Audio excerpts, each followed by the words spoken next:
preacher spoke of salvation, revolution sweeping the nation, healthcare for all and free education. It all sounds to me like a good medication. The age is new and the times are changing. The wind is blowing, I hear she keeps saying, people need rights and wages need raising. The world's on fire and our children need saving. We've been waiting for you for some time. Yeah, we've been waiting for you for some time.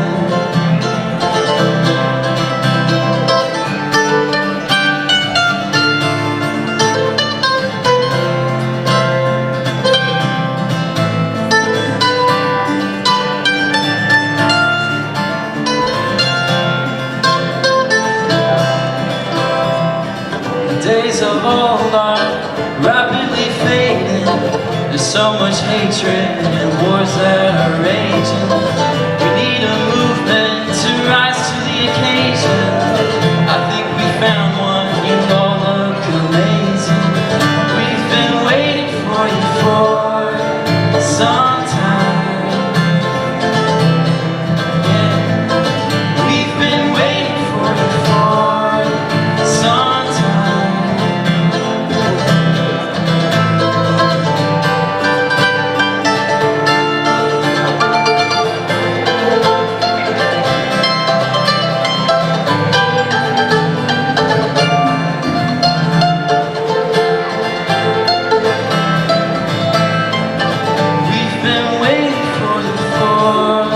Sometime we've been waiting for you for some time. We've been waiting for you for some time.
They know we're gonna win this time. We're all joining in together. We say, Bernie for the USA, Bernie for the USA. Down on Wall Street they made up fuss, 'cause they know Bernie is the one we trust. But it was never about him, it was always us. Bernie for the USA, Bernie for the USA.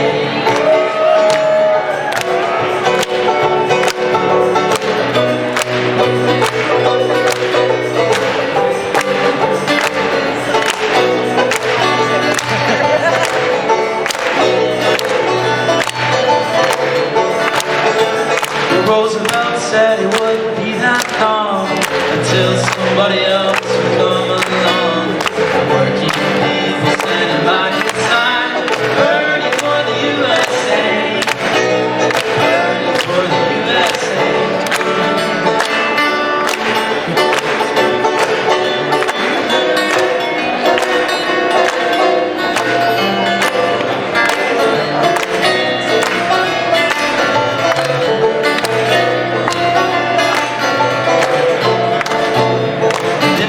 Try to stop us all again. When we stand together, Bernie's gonna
Who's ready to elect Bernie Sanders as the president?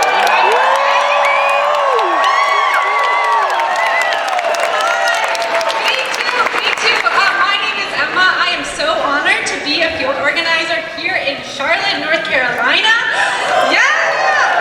And I am so honored because there are hundreds of volunteers across the state, from the Appalachian Mountains to the Atlantic coast, who are putting in the work to make sure that we make history here in North Carolina over the next 3 weeks.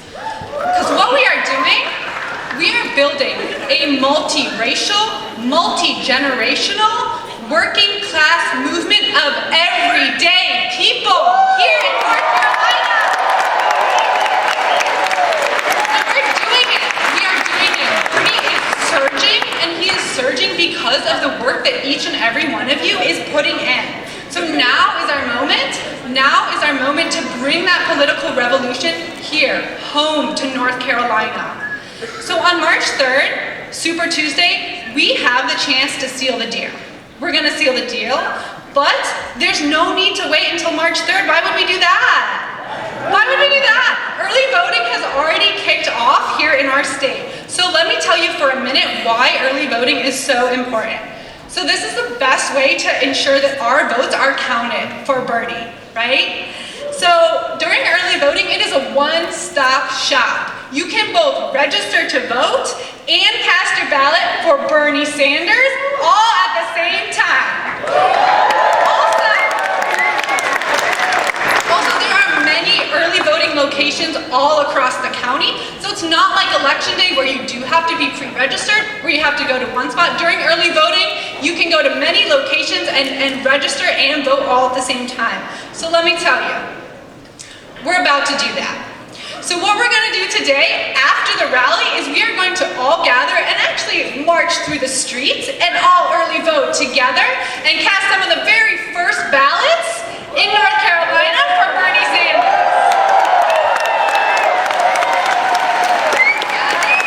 So as a multiracial working class movement, so much hinges on us getting out in outstanding numbers to early vote. A lot of people are counting on us not to do it. There's a lot of people counting on us to mess up so that we can keep the status quo. Are we gonna do that? No. So it doesn't stop there, right? So after the rally, we're gonna all gather in the lobby. If you live in Mecklenburg County, you will meet us. We will all walk the 2 blocks together to early vote. If you don't live in Mecklenburg County, that is fine, great. You should have a link on the slip of paper that was handed to you to look up your location, but you should also go early vote today. But it does not stop there, right? We need to talk to our friends and family who support Bernie and make sure that they also have a plan to early vote. Today, they have until 7:30, or again, Monday starting at 8 a.m.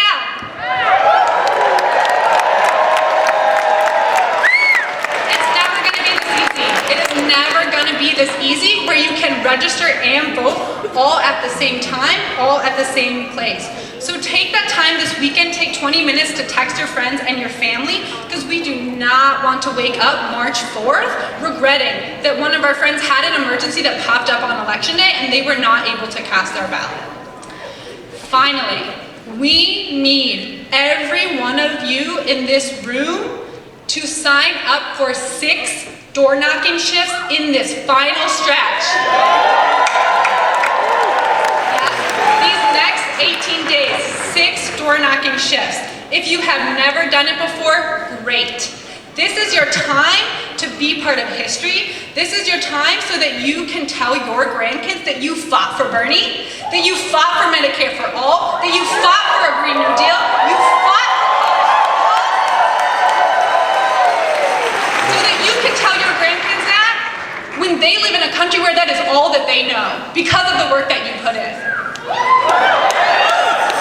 So I want to ask you to please raise your hand if you can commit to 6 door knocking shifts over these next 18 days. Amazing, amazing. So you may have seen some of our gorgeous volunteers and staff with clipboards. please find them now or right after the rally to make sure that you get signed up. You know where to go and when to go to knock those doors. So, our time is now, right? There is no one coming to save us but us. No one. So it is up to us to do the work, to beat the billionaires, to outmaneuver, out-organize the entrenched political establishment. And this is our time. This is our time to bring the political revolution home to North Carolina.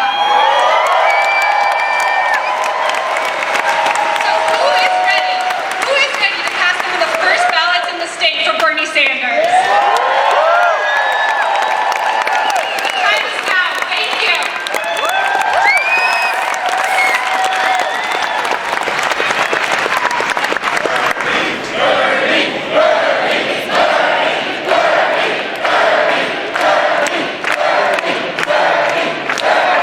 Ladies and gentlemen, please welcome to the stage Ray McKinnon.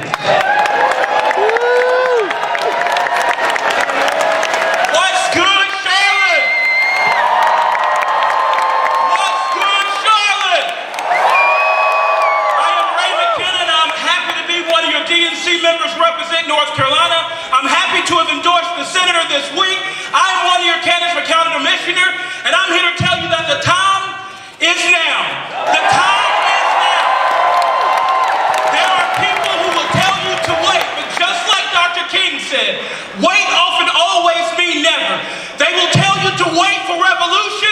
They will tell you that this election is too important, and it is too important. Too important to wait, so it is time now for you to stand up.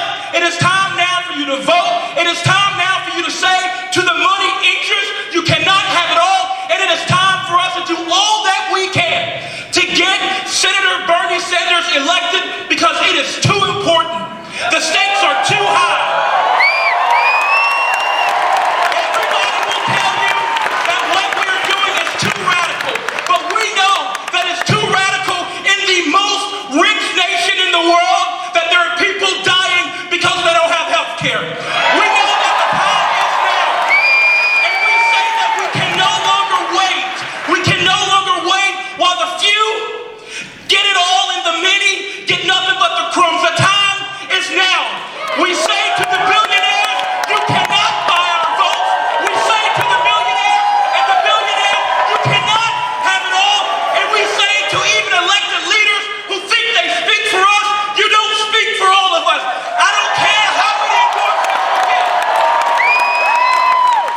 The most important endorsement is your endorsement. So when we head to Hal Marshall after this to vote, as many of you can vote, get in line, stand up and vote, because the time is now. We will wait no longer. We will have revolution. We will have change.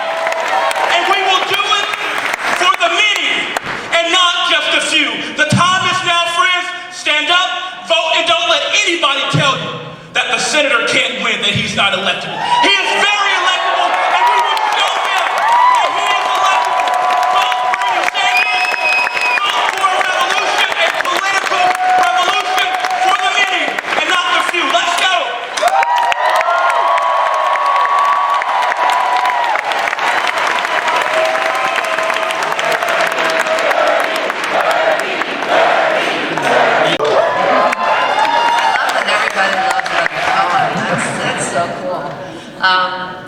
You probably have heard this one then, but I think it pertains to right where we are now. Ring the bells that still can ring. Forget your perfect offering.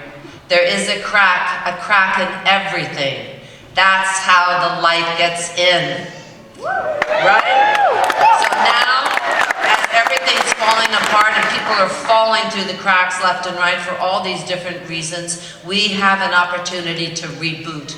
We have an opportunity to really have a democracy, which we haven't really had. If you look back when women couldn't vote and slaves couldn't vote, and I mean, now we can actually invent democracy for the first time, and that's because at this moment, which is so special, we have a candidate. We won't be able to find another one like him for a long time. Someone who has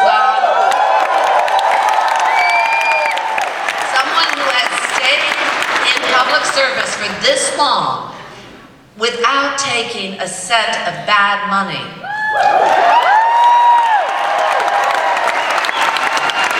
He takes our money. We own Senator Sanders. He is our guy. He's not beholden to any corporation. He's not beholden to the military-industrial complex. He's not going to vote for constant war because he doesn't have to.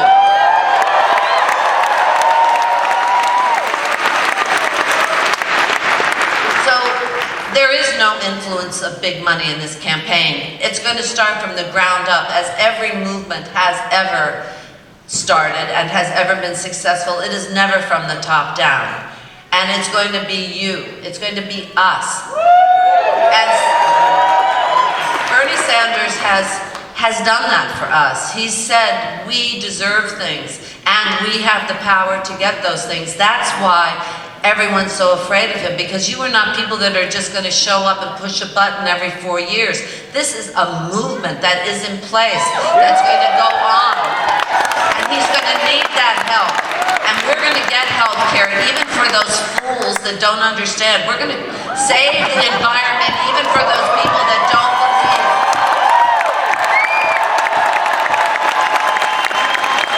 Because we have purpose. And our purpose is to harness love and implement the demands of justice. Now, I'm a New Yorker, as I said, and I was in the crowd in October in Queens, where I was from, and there were 27,000 people in this park. 27,000 people under this bridge, as far as the eye could see. There were people in the streets that couldn't get into the park. It was a glorious day. I mean, AOC was speaking, Michael Moore was speaking, our dear Nina Turner was speaking, and then, hang on, she'll be here. I make sure I never follow her. I'm like just a little appetizer. She's the main course.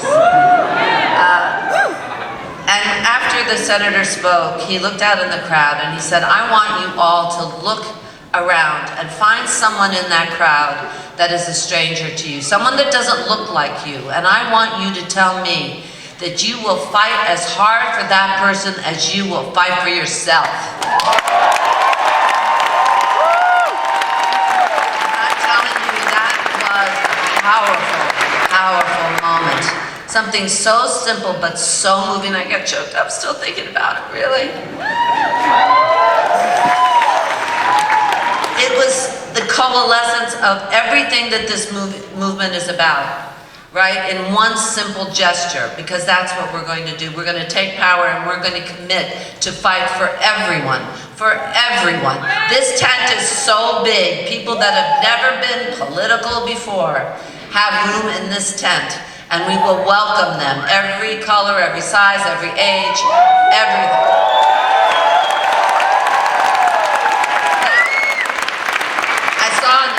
Which was hilarious, because they were asking Trump if there was one word that could be used to describe your legacy of your presidency, what would it be? And they asked the same question to Bernie Sanders. And Trump answered, after much deliberation, victory. Huge. Okay. And Senator Sanders said, compassion.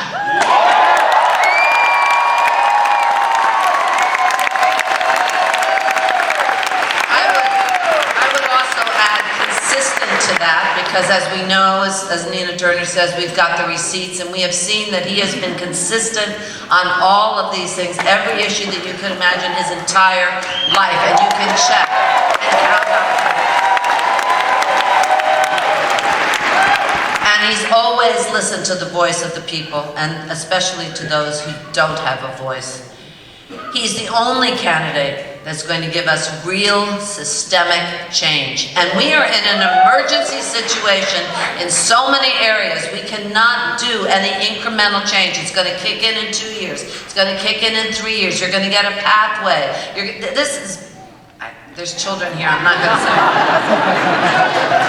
But we know what the problems are. We have the solutions. What we need is just the moral courage, because it is a question of morality at this point, to go forward. No centrism.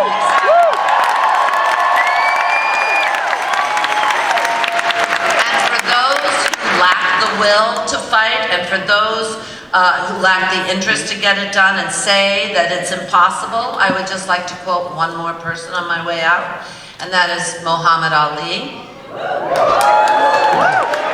He said, "Impossible is just a big word thrown around by small men who find it easier to live in the world they've been given than to explore the power that they have to change it."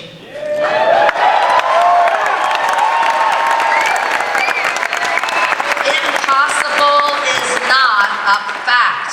Impossible is an opinion.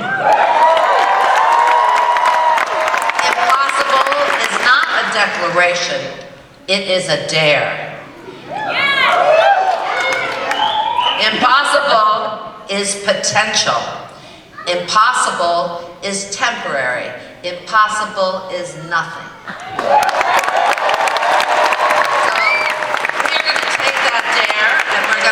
This happen. It is happening now. It's happening because of you folks. You're going to get out and vote. You're going to tell your friends to vote. We can do this, and we will do this thing. Bernie Sanders will be the President of the United States, and we will enter that house.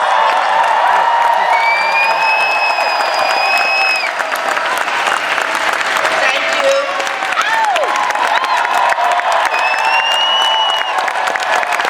I love being here with you. Danny Glover's on his way now. Danny Glover is such an important guy in my life, and all of you know, I know, everyone's getting so excited. He's a real warrior and just a stand-up guy. I love him so much. Danny Glover.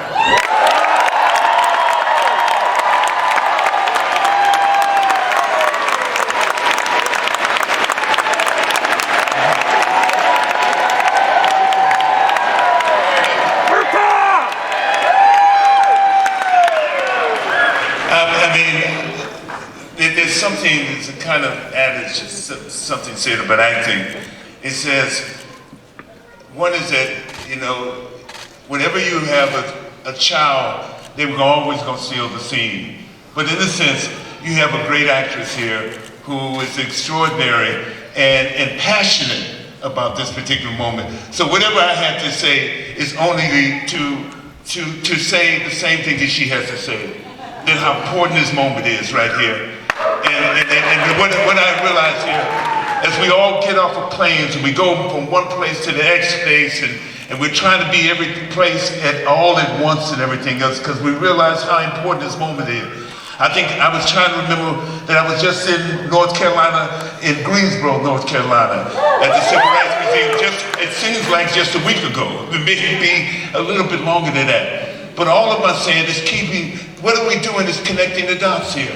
What are we doing is talking about the urgency of the work that we have to do, the work that needs to be done, the doors that you've knocked on, all of the doors that you knocked on, every single one has value, has purpose, and it's important. The doors that you're knock on for the next 2 weeks are important and essential to us to win. We need you right now. We need us. We need us right here. Because it starts with that. I remember when I reading Dr. King's Where Do We Go From Here? Chaos and Community, his last writings. He talked about this moment. It's almost like he foresaw this particular moment where we have to make a choice. As he says in quoting Dante, the hottest places in hell are reserved for those who in a moral crisis maintain their neutrality. You can't retain it.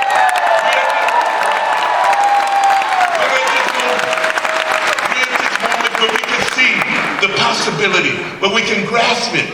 I think about my great-grandmother, Faye May Hundley, born in 1858, died in 1955. I think about she would have wanted to realize this moment right here. I think about my grandmother, Risa Mae Hundley, and my grandfather, Mac Hundley. Those women who decided, one born in 1892, one born in 1895 and got married in 1950, had a child, my mama in 1917 decided my children ain't gonna be cotton pickers. She sent them to school, even though it means that they didn't pick cotton and stuff. And I'm thinking about them right now. I told them and this wonderful woman who was my mother, who in a sense understood the value of what we do from one generation to the next generation, the how we keep moving the sail. If it was Mae Brown who taught my grandmother something, if it was my mother who said, her grandmother said she's not going to pick cotton in September, she's going to go to school in September. She graduated from Penn College in Augustus in 1942. So I'm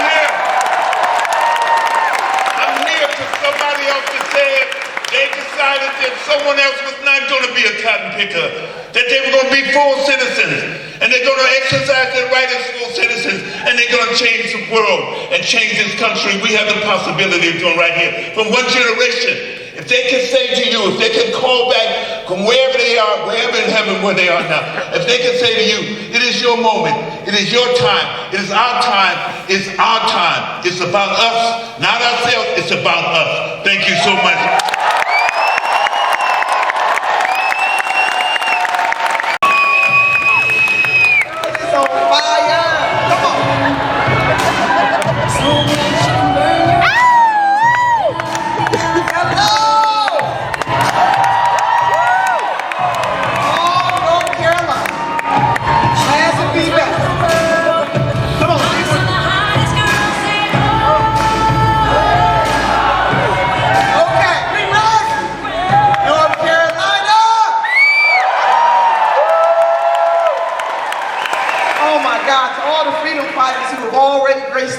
I just want to say thank you. Yeah. It's certainly a pleasure to be back here with you. The great Asa Philip Randolph said that freedom is never won. We must fight for it. And we are in a freedom fighting moment right now in the 21st century. So if I might, because I pulled my notes from my Southern Ladies Bank and Trust. I want to go down memory lane just a little bit. Will y'all go with me for a minute? In the 1930s, FDR challenged the elites of his day. And when they were bumping up against him hard because they didn't want to see things change, in one of his speeches he said, I welcome their hatreds. Because haters gonna hate. Is that right? In the 21st century, we find ourselves in that same moment. But walk with me just for a minute. In 1944, FDR had this thing called the Economic Bill of Rights. He said, what do the American people deserve? Right to a job, right to a living wage, right to affordable housing, right to quality education, right to secure jobs, right to decent health care. Hello, somebody.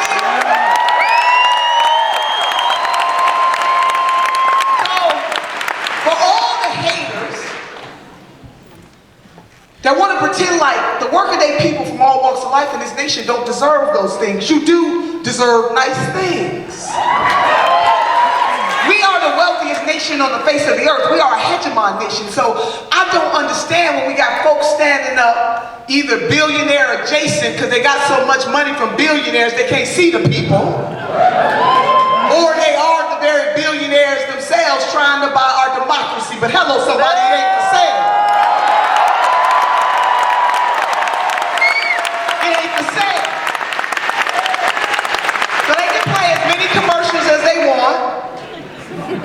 Taking President Obama out of context. Hello, somebody. How can the stop and frisk man dare to play a commercial with President Obama in it? Hello, somebody. Just saying. Locking up black men and brown men in the city of New York. Not even safe to walk down the street. Redlining. There is something wrong when we as a country would accept that anybody could buy the democracy, but we got a memo for those folks. It ain't for sale. And I am proud to say that Senator Bernie Sanders is taking 0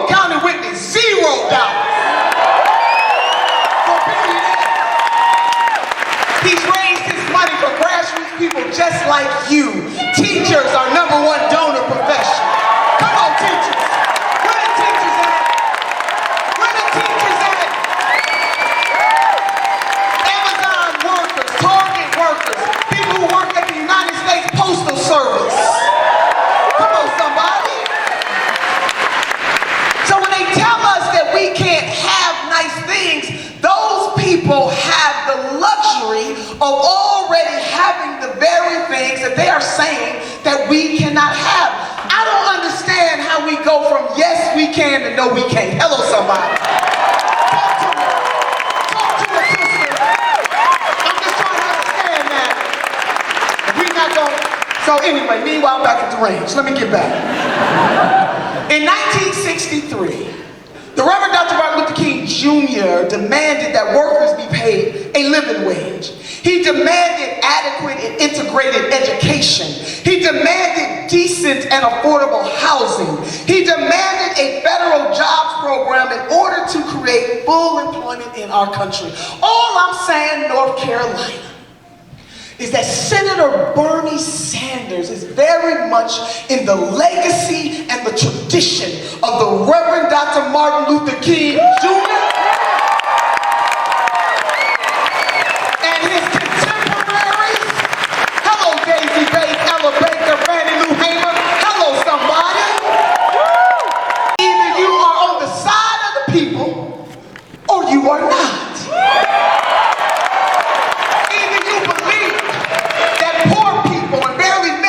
People in this country deserve better than what they were getting, or you don't.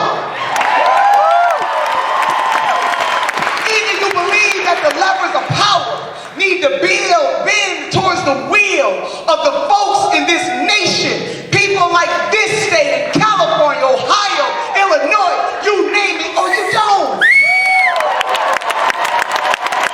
See, there's no middle of the way. So all of these people who saying that we can't have nice things need to this baby's in here, get out of the way. And let those of us who do believe get the job done. Hello, son. We got the nerve to have folks defending the wealthiest people in this nation and talking about Medicare if you choose. Riddle me this, North Carolina. Even if you have a good job, you still are at the whims of your employer. You might walk into work one day and get fired, get laid off, the business goes down. Why wouldn't we want to have Medicare for all?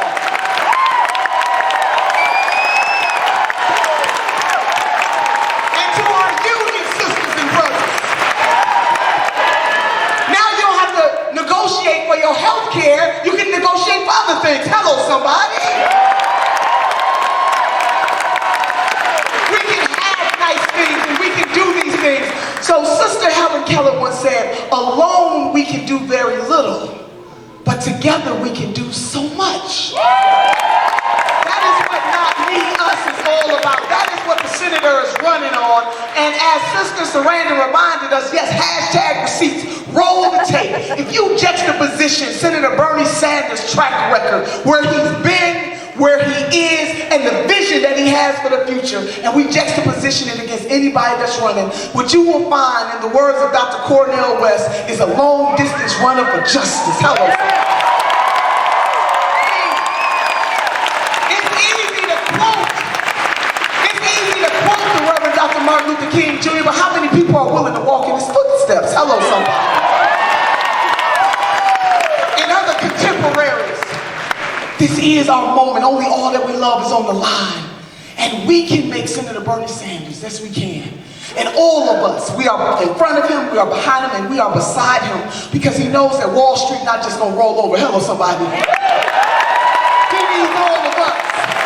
So when people are saying that our movement is radical, I want you to think about this, North Carolina. If you were in the middle of an ocean and you needed somebody to save your life, do you want the person coming to save you wants to talk about practicality, or do you want the person that's going to radically get out there and save you? Come on, somebody.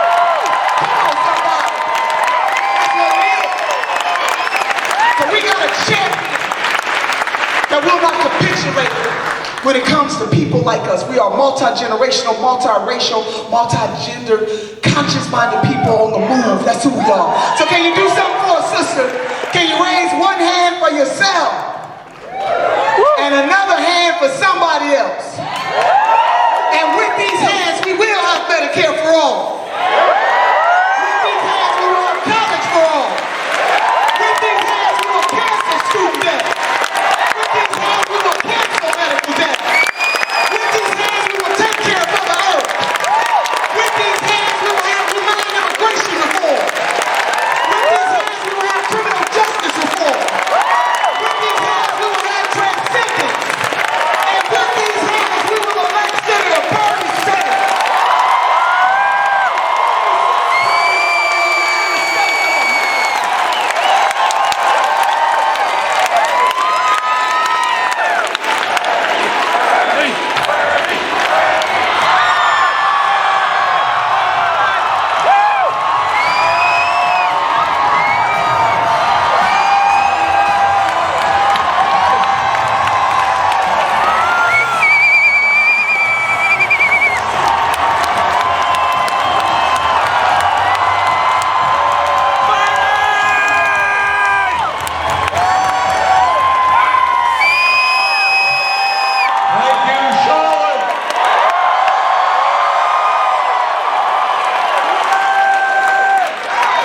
The founders of this country were pretty smart people, and they fought against authoritarianism from England.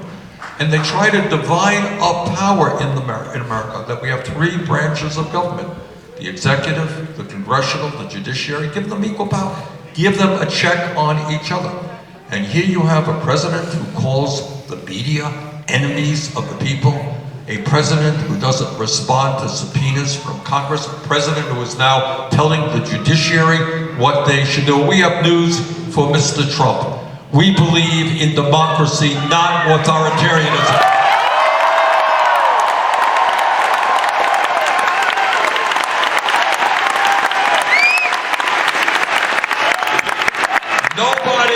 Nobody in this country, not the president or anybody else, is above the law. Donald Trump, you ain't gonna get reelected.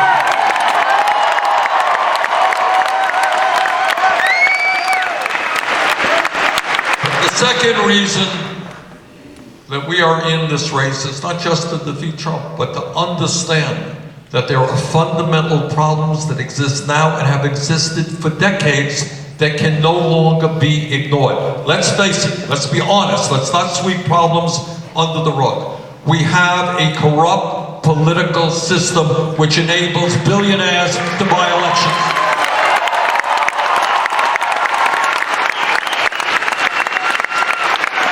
Now maybe I am old-fashioned, but to me what democracy is about is one person, one vote, not billionaires purchasing candidates.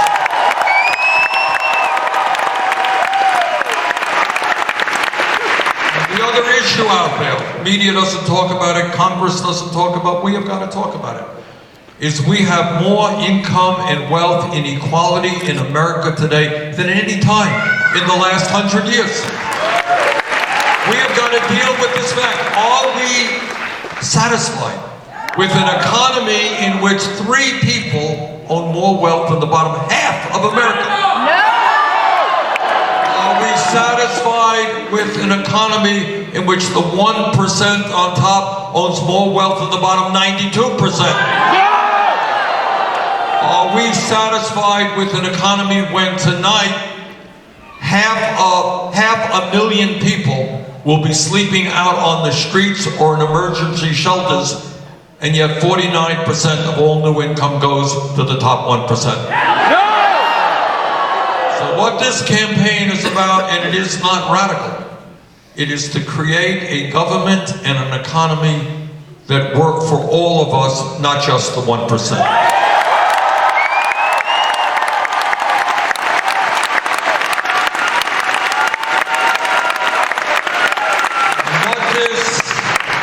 Campaign is about, what our administration will be about, is asking people to think outside of the box.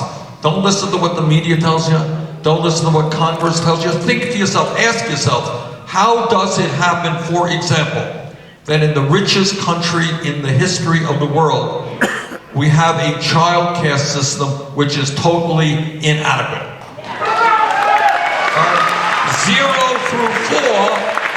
0 through 4 are the most important years of intellectual and emotional development for a human being. And yet all over this country, in Vermont, North Carolina, all over this country, working families cannot find high-quality, affordable child care. We are going to change that.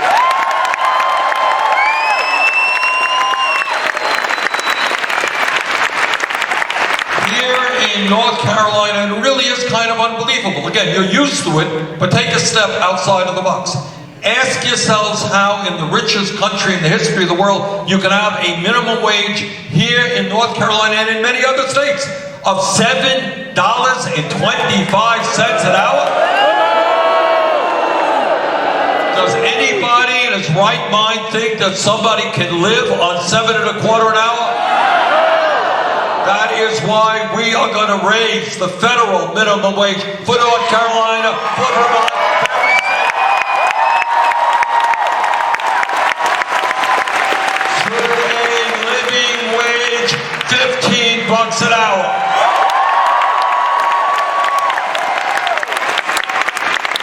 And that is why we believe in equal pay for equal work. Women should not make 80 cents on the dollar.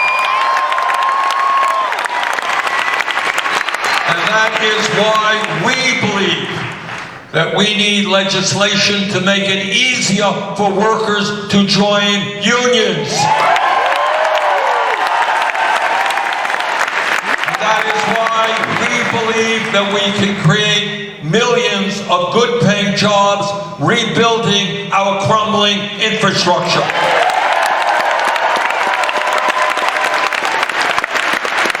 But it's not just the need to have an economy that works for working people. You got to take a hard look at education. Here in North Carolina, as I understand it, your teachers are earning less in inflation accounted for wages than they did a dozen years ago. In this state and all over the country, this state is not unique. You have states giving massive tax breaks to corporations and the rich and disinvesting in education. Well, we are gonna change that. We're gonna triple funding for low-income Title I schools because we believe that the quality of education a kid receives should not be dependent upon your zip code.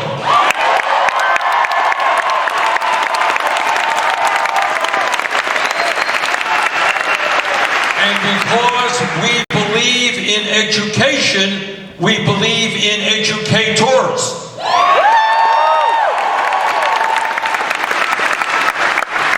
When we change our priorities and our value system, we're going to have the day coming sooner than later where young people, the best and the brightest on college campuses, are going to say with pride, I look forward to becoming a teacher, doing some of the most important work in America.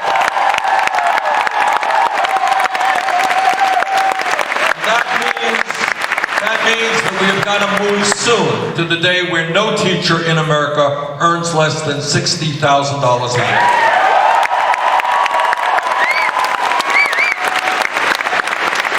When we talk about education, we got to rethink the whole concept of public education. 30 years ago, 50 years ago, 80 years ago, it was fine to say we have free public education from first grade to 12th grade. That was great. The world has changed. The economy has changed. Technology has changed. When we talk about free public education now, it must include making public colleges and universities tuition.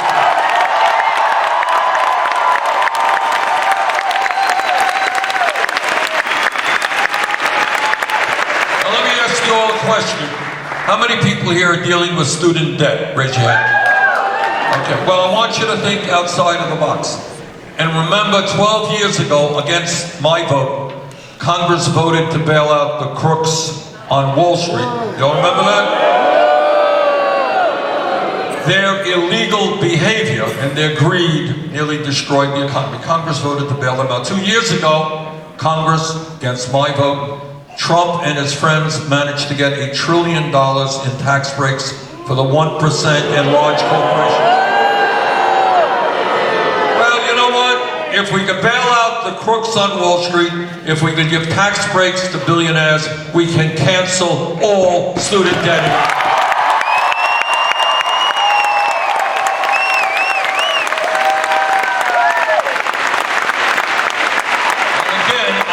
To take a step back and think outside of the box. Think about this for a moment. The United States of America today, our great nation, wealthiest nation on earth, is the only major country not to guarantee health care to all people as a right. It's time to change that.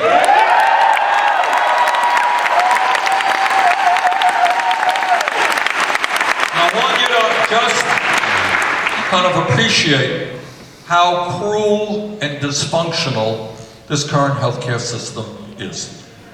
Number one, we are spending as a people twice as much as the people of every other major country on earth. You got that? We're spending $11,000 for every man, woman, and child. Twice as much as our Canadian neighbors do, twice as much as most of the countries in Europe.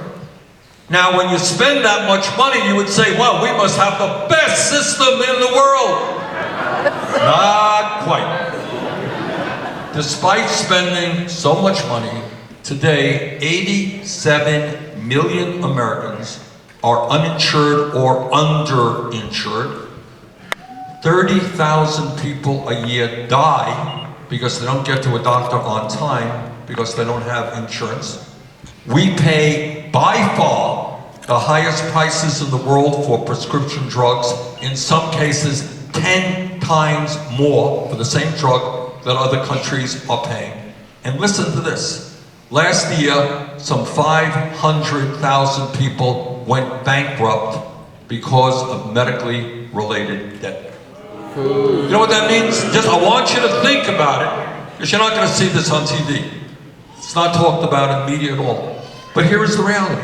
In America, if you are struggling with cancer or heart disease or Alzheimer's, you got a real fight on your hand. You're fighting for your life. And yet in this country, you can go bankrupt because you're struggling with cancer. That is an absolute disgrace. We're going to put an end to that.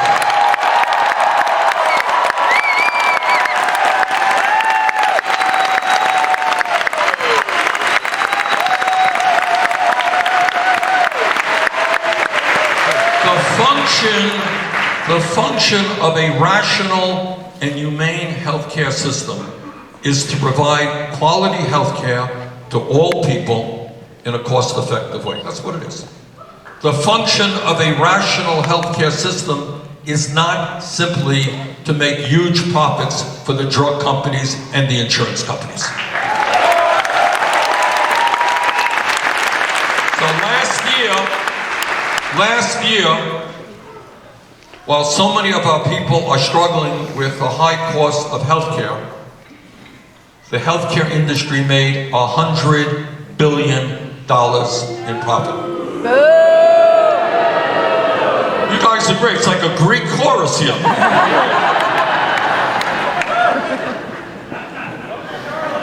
out of 5 Americans, when their doctors write a prescription, they go to the doctor's office, they get a prescription. Can you believe 1 out of 5 people can't even fill the prescription their doctors write because of the high cost of medicine? This is so insane that, you know, it is literally beyond belief. What we are going to do, whether the healthcare industry likes it or not, we are going to pass a Medicare for all single payer.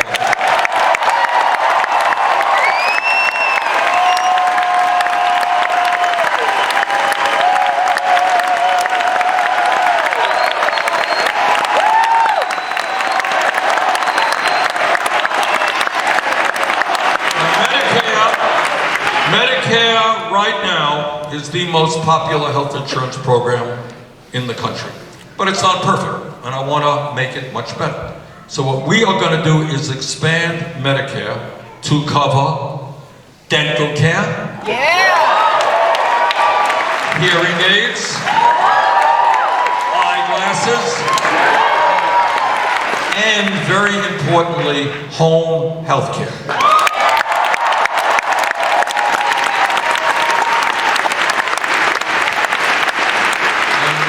We do that is we start off by expanding Medicare. It's a 4-year transition. First year we go from 65 where eligibility is right now.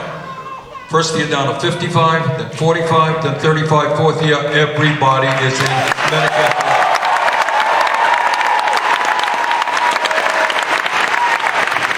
So what does Medicare for all mean? What does it look like in real life? This, by the way, is not a radical idea. It's not something that I invented, you know. Other countries all over the world are doing it. This is what it means. It means there are no longer any premiums. They're gone for you, they're gone for your employer. Right now, I want you to think about it. You're not going to see this on TV, so you may as well hear it here. The average American median family makes about $60,000 a year. That family pays $12,000 a year for health care, 20% of their income. Okay? We are going to eliminate premiums, gone. No more co-payments. You don't have to come up with 50 bucks when you walk out. And we're going to end one of the most absurd concepts that I have ever heard of, the concept of the deductible.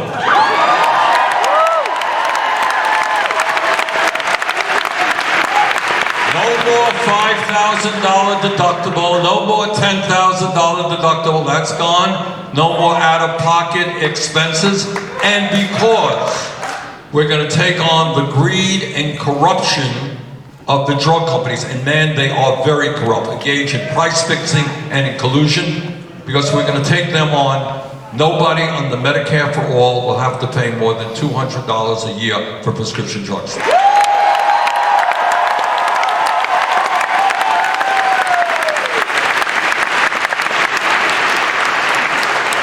For over 100 years, presidents from Teddy Roosevelt to Barack Obama have been talking about health care for all. Now is the time for us finally to take on the insurance companies and the drug companies and tell them enough is enough. We're going to pass a Medicare for all single pay program.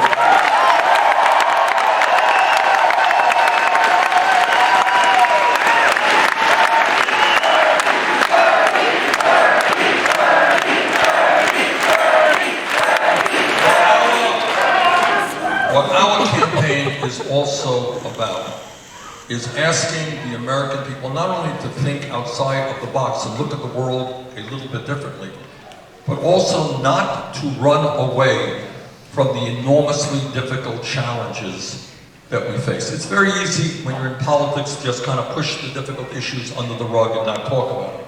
But we think that is a disservice to the American people. And one of the issues that we have got to talk about is the existential threat to our country and the entire planet in terms of climate change. Now,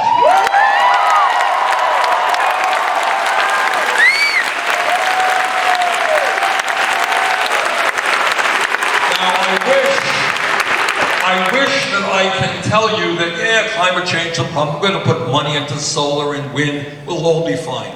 I wish I could tell you that. But if I did, I would be lying.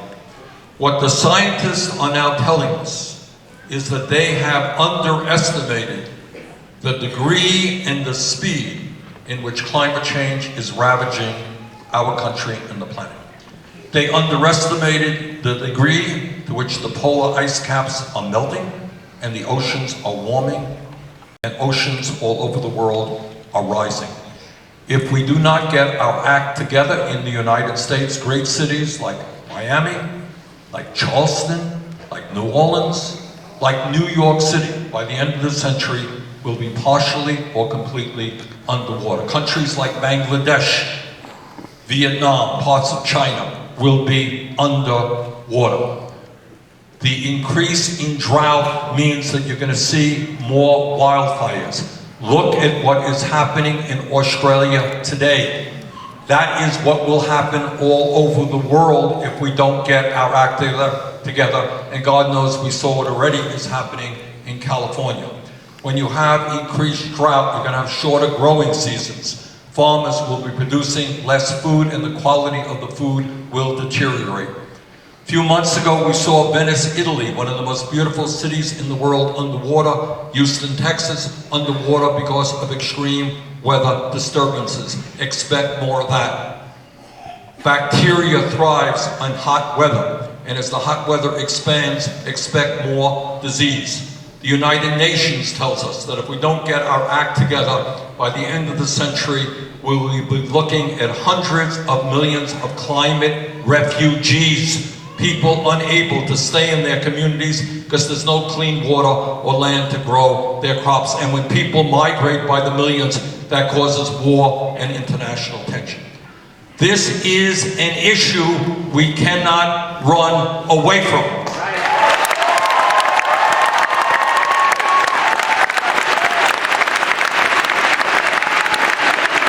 So I am happy to tell you working with a whole lot of really smart people, we have brought forth the most sweeping and comprehensive climate change proposal ever brought forth by any candidate for federal office.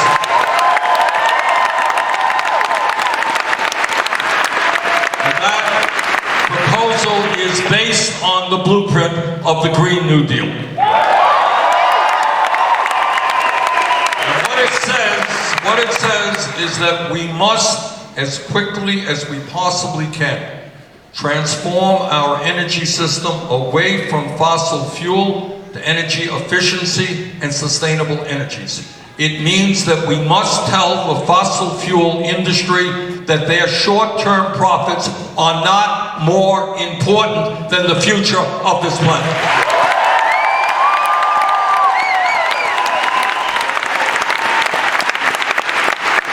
People say, my critics say, well, Bernie, your proposal is expensive. And it is expensive. But tell me what the alternative is when we are fighting for the future of this planet.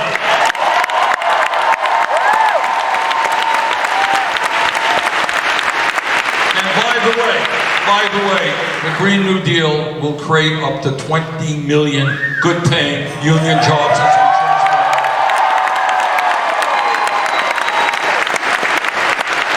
And when we talk about issues that we cannot simply sweep under the rug, we have got to acknowledge that the time is long overdue to reform a broken and racist criminal justice system.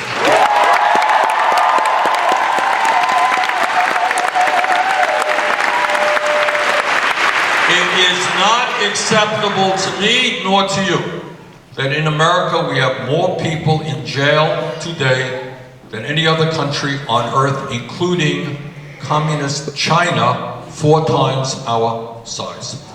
And people in jail, as you know, are disproportionately African American, Latino, Native American. What our administration is about is investing in our young people in jobs and education, not more jails and incarceration.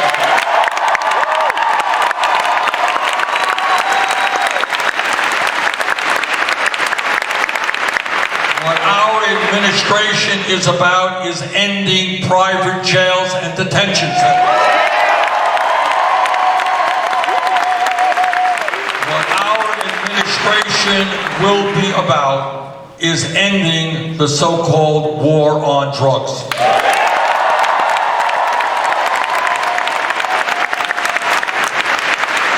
Now, there are some things, obviously, that you need Congress to pass. Major legislation requires Congress to pass, but there are things that a president can do by executive order.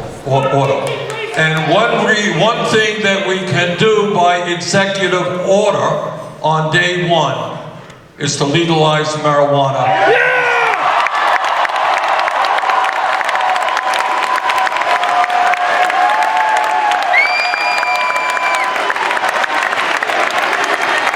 Let me ask you all a question. How many people in this room tonight know somebody who has been arrested for possession of marijuana? Raise your hand. Wow. We are going to expunge the records of those people arrested.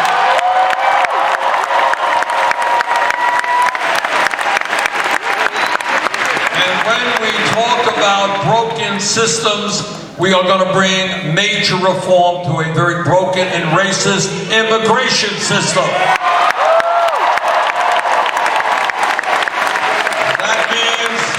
That means that on day one, we are going to sign an executive order that restores the legal status for the 1.8 million young people eligible for the document.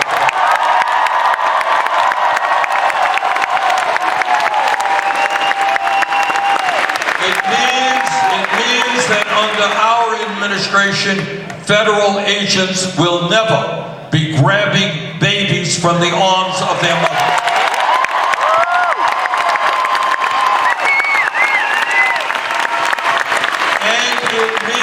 That we will do what the American people want, and that is to pass comprehensive immigration reform and a path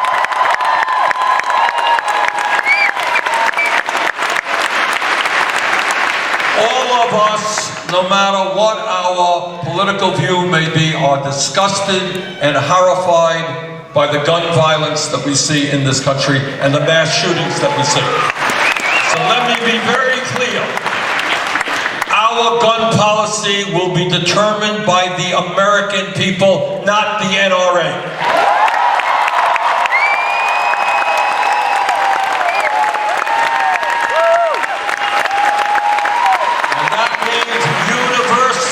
Background checks. It means ending the gun show loophole and the straw man provision. And it means doing what the American people want, and that is ending the sale and distribution of assault weapons in this country.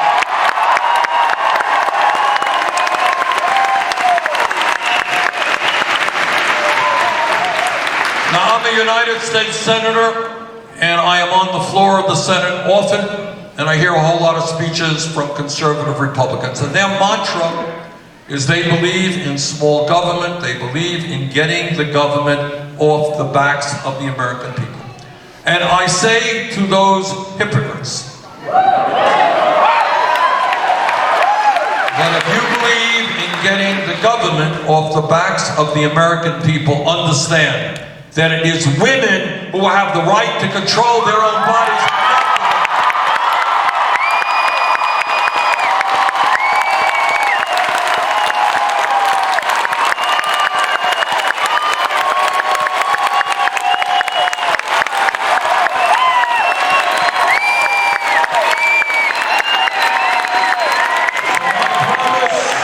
My promise to you is that I will never nominate anybody to the Supreme Court or the federal bench who is not 100% pro Roe v. Wade.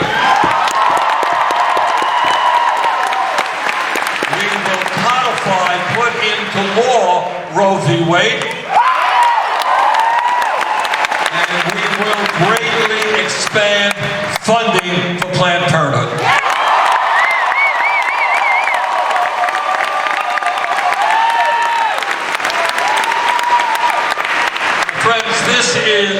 This 2020 election is the most consequential election in modern American history, or maybe the history of our entire country. Future of America depends on the election results in November. And today, damn right we're going to beat Donald Trump.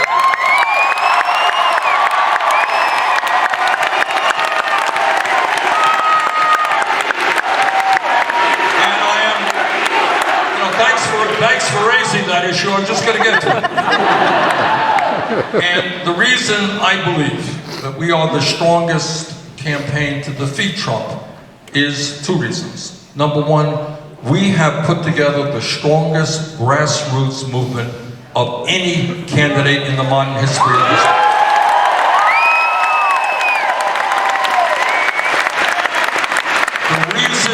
That we won the popular vote in Iowa, the reason we won the New Hampshire primary, and the reason that I believe with your help we're going to win here in North Carolina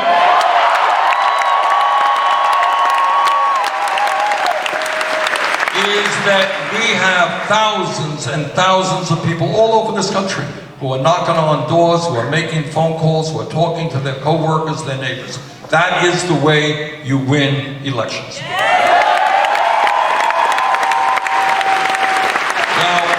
I'm running against some folks who are billionaires.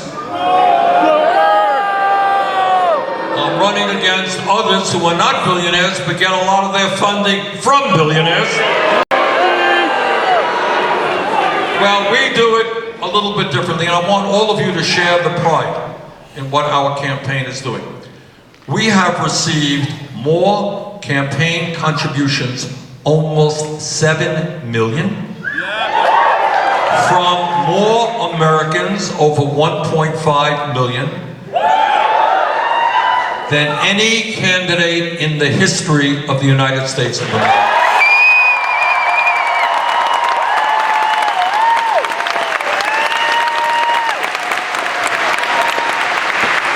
We don't go to rich people's homes and raise money. We don't get money from billionaires. Our campaign is funded by the working families of this country. I am enormously proud of it.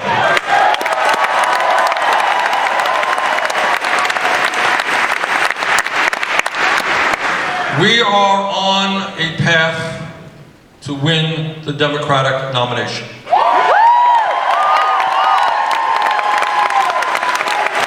And as you may have noticed, the establishment getting a little bit nervous. Folks on Wall Street are beginning to cry that they may have to pay their fair share of taxes. Drug companies are nervous that they are going to have to stop ripping off the American people. Fossil fuel industry is very upset that they are going to have to stop destroying our planet. Well, I say to them, tough luck, change is coming.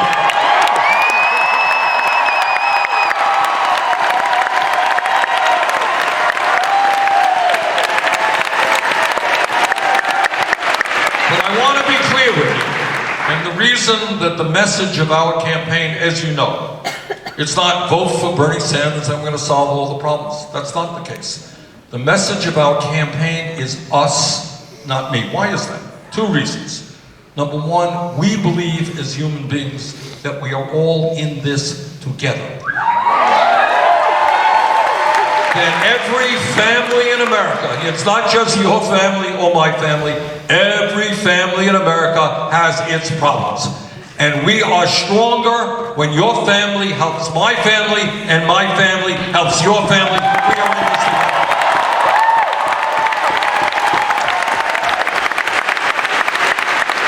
And the second part of that message of us, not me, is a very powerful political statement that you don't see in the media at all. And that is, we understand what the power structure of America is about. You all understand when I talk about that? What the power structure is. Okay, what we mean by that is that real change, and I want you all to think about that. Think about American history and understand that real change never ever takes place from the top on down. If you look at American history, it's not a president just signing something who's a nice guy. It is millions of people standing up and fighting for justice. That is how real change.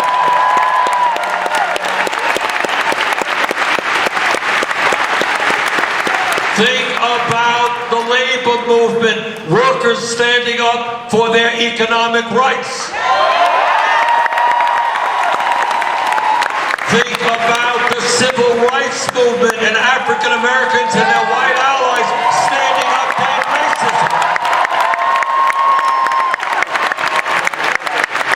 Think about the women's movement.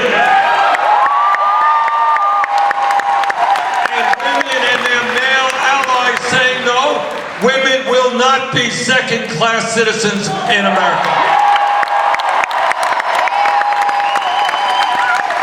Think about the gay rights struggle. And the understanding that people have a right to love anyone they want, regardless of gender.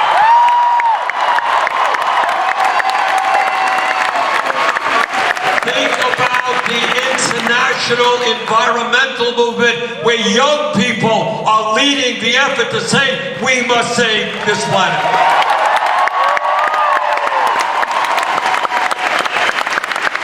That is how change takes place. Not by a president signing a paper, but by millions of people standing up and fighting for justice. And this is the moment we are at right now.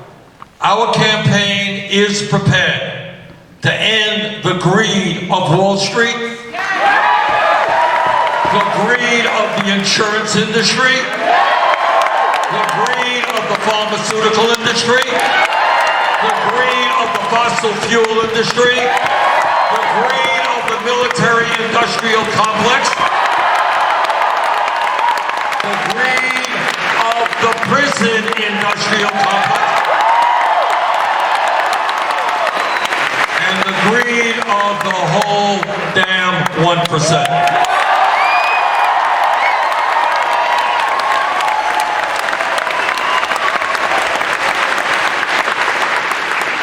Super Tuesday is coming. It's coming to North Carolina soon, and we need a large turnout. So today I'm here to ask you, vote early. Early voting is now taking place. Let us have the largest voter turnout in the history of the North Carolina primary. Let us win here in North Carolina. Let us win the nomination. Let us defeat Donald Trump. Let's